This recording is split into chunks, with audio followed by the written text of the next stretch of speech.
When did you realize you had to build your own path? What legacy do you want your business to leave behind? And where do you need to set a stronger boundary in business? Welcome to this episode of Built by the Journey, where awareness is essential, milestones matter, and detours count. Hi, I'm Chris Lively, your host of Built by the Journey podcast. I appreciate you finding your way here today. Each week, we walk through a journey, dream, and strategy prompt together because the JDS framework isn't just for business plans, it's for real life. Here are the powerful, energizing prompts for this week. From your journey, when did you realize you had to build your own path? The someday maybe dreaming? What legacy do you want your business to leave behind? Strategy prompt. Where do you need to set a stronger boundary in business? Let's unpack these prompts and help energize us as entrepreneurs. This week's journey prompt is one that gets right to the heart of entrepreneurship. When did you realize you had to build your own path? For some, it's corporate downsizing. For others, it's a family change. Sometimes it's just an inner whisper that grows louder until you can't ignore it anymore. Maybe it's about realizing you needed more control in your life. For me, one of those moments came when my son was little. Living in a small town, daycare wasn't like it is in bigger cities. There weren't centers on every corner. Instead, there were individual providers with just a handful of spots. Those spots went quickly, and when another family had a new baby, those spots got claimed before you knew it. On top of that, most providers didn't want to keep kids past 5, but the bank branch where I worked was open until 6. But by the time we closed down drawers, we balanced everything and locked the doors, it was at least 6:15 or even 6:30 before I could get there. I'll never forget the night when my husband got held over at work and the daycare provider had somewhere she needed to be. There was one night when she actually left for her activity, and we had to drive across town to pick my son up where she was. That was it for me. That's when it hit me. We can't keep doing this. We need to take back control of our lives. That moment planted the seed that maybe I needed a different path. A path that worked for my family, not against it. But the daycare story wasn't the only moment. There was another time, years earlier, that set me on a course I couldn't have predicted. I spent 18 years in banking. I knew the systems, the clients, the ins and outs of financial services. I had stability, benefits, and a predictable paycheck. But there came a point where stability started to feel like a trap. I remember sitting in my office, looking around at the same 4 walls I had looked at for years, and realizing that as much as I was good at my job, my creativity had no room to breathe. At the same time, I had begun noticing a need in my community. Local businesses wanted imprinted items, shirts, hats, signs, promotional products. And I thought, why not me? It was scary, leaving a career I had built for nearly 2 decades to step into something completely new.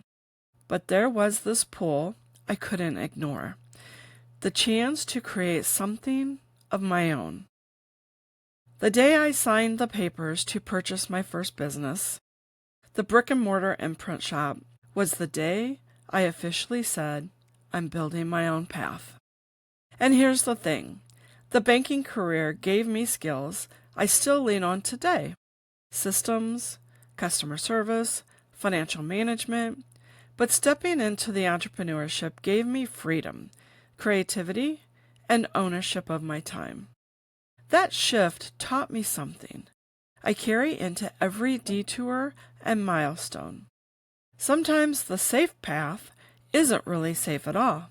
Sometimes the real security comes from betting on yourself. So let me turn this back to you. When did you realize you had to build your own path? For you, it might be different than the daycare crunch or the shift from corporate to entrepreneurship. But I promise you this, you've had a moment, a turning point, a time when you knew things couldn't stay the same. Right there, that's the moment you go back to when things get tough today, tomorrow, or next week. It becomes your anchor, your reminder of what you chose this path in the first place. This is where you draw energy from your journey, visuals, along the added layer of confidence to tackle this next. I have to build this project. So how do you bring forward the lessons that have already built your resilience, your values, your creativity, and your courage? How can you bring along images of your journey memories that have shaped you into who you are today? Let's head on to the someday maybe. Shifting into the dream part of our framework.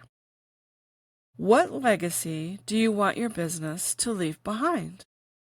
This is one of those questions that pulls you out of today's to-do list and reminds you of the bigger picture.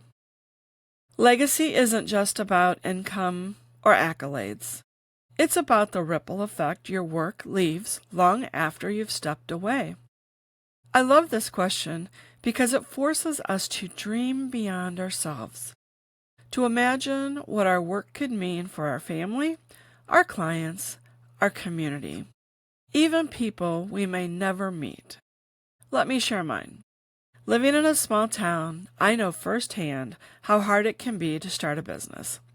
When I first bought that imprint shop, I couldn't just rent co-working space or hire a consultant down the street. I had to figure it out. So my dream, my legacy, someday I'd love to create an entrepreneurial start center right here in town, a place offering small, affordable rooms for entrepreneurs, a coffee bar, strong Wi-Fi, conference rooms equipped with large monitors, allowing the little guy to hop on Zoom and appear just as professional as the big firms. I envision it as a hub where new business owners can establish their footing and seasoned ones can continue to grow. It's not about me running everything.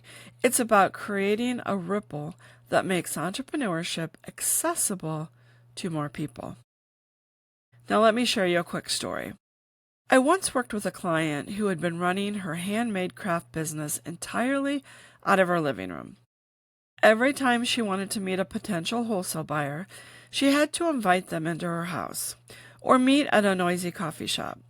She told me, "Chris, I just wish there was a place I could go where people would take me more seriously." That stuck with me because sometimes what entrepreneurs need isn't just advice or money. It's space. Space that says, you belong here.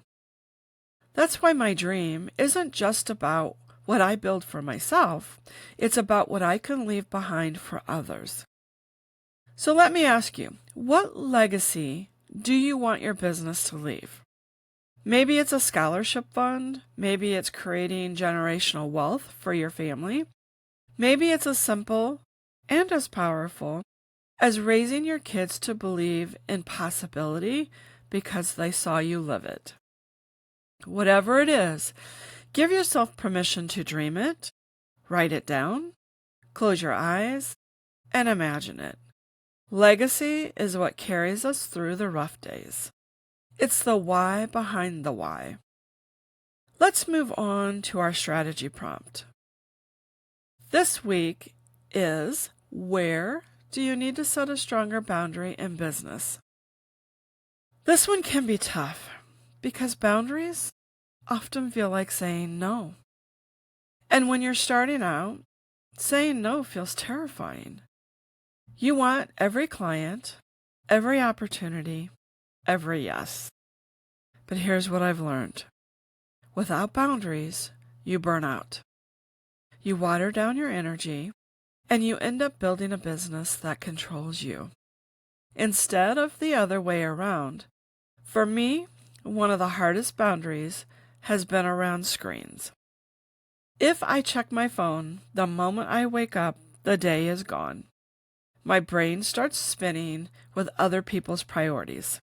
Emails, social media, messages, and my own creative work gets buried. So, I set a boundary. No screens until after my morning routine. And when I keep that boundary, I'm more focused, more productive, and more energized. When I break it, I feel scattered all day. Let me give you a client example. I worked with a woman who was incredible at her craft, truly gifted, but she had zero boundaries with her clients.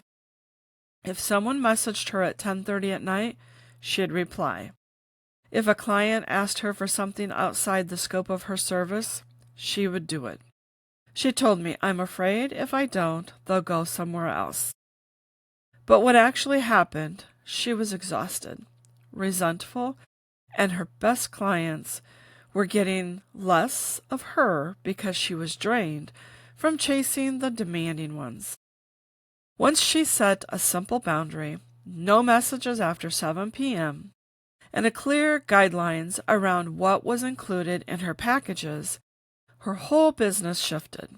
She told me, "Chris, I thought people would leave, but the right people respected me more." That's the thing about boundaries. They don't repel the right people. They attract them, and sometimes boundaries aren't about clients. Sometimes they're about ourselves.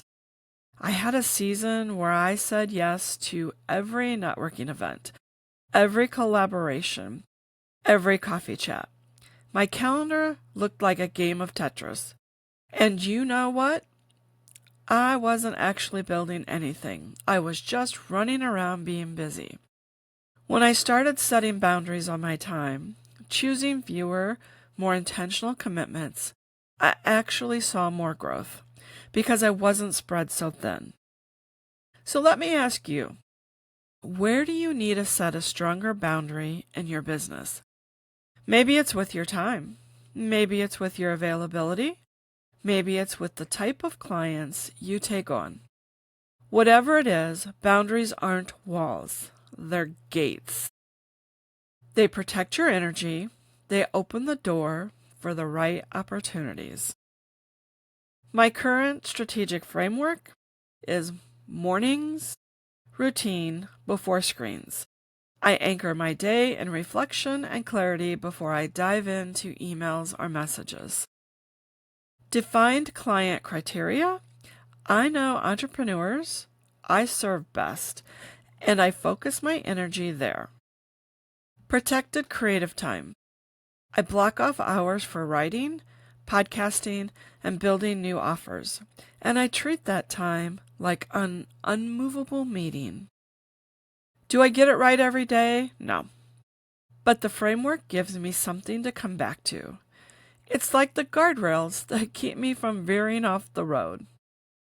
The added layer to strategy, including always having 3 business goals, 3 personal goals, and 1 family goal. Use the pockets of time as you're completing one goal to work on another goal. Remember, the most important part of this framework is identifying all the tasks and scheduling yourself on your calendar with a non-negotiable mindset. If you would like more information on this, please email me at ontrackwithchris@gmail.com with strategy system in the reference line. I would love to talk to you more about it. For our overall recap, the journey prompt, we talked about the moments when we realize we have to build our own path. For me, it was the daycare crunch and the leap from banking into entrepreneurship. For the dream prompt, we looked at legacy, the ripple effect your business leaves behind. For me, it's the vision of an entrepreneurial start center. And the strategy prompt, we face the hard truth of boundaries and how setting them actually strengthens, not weakens your business. And now, as always, I'll leave you with this. What did you do today to remind the world you're still here? Visibility is about being loud. It's about being consistent. It's about showing up again and again in ways that remind people you exist. Your work matters and you're not going anywhere. If today's episode spoke to you, I'd love to hear your story. What was your build your own path moment? What legacy are you dreaming about? What boundaries are you working to set? Send me a message on my social media or email me at ontrackwithchris@gmail.com to share with me your story. If today's episode resonated with you, consider sharing it with a friend or take a few minutes to jot down your thoughts and maybe start your own collection of visuals to help you carry through each day. Thank you for being here. Until next time, keep walking your journey. Remember, every milestone matters and every detour counts.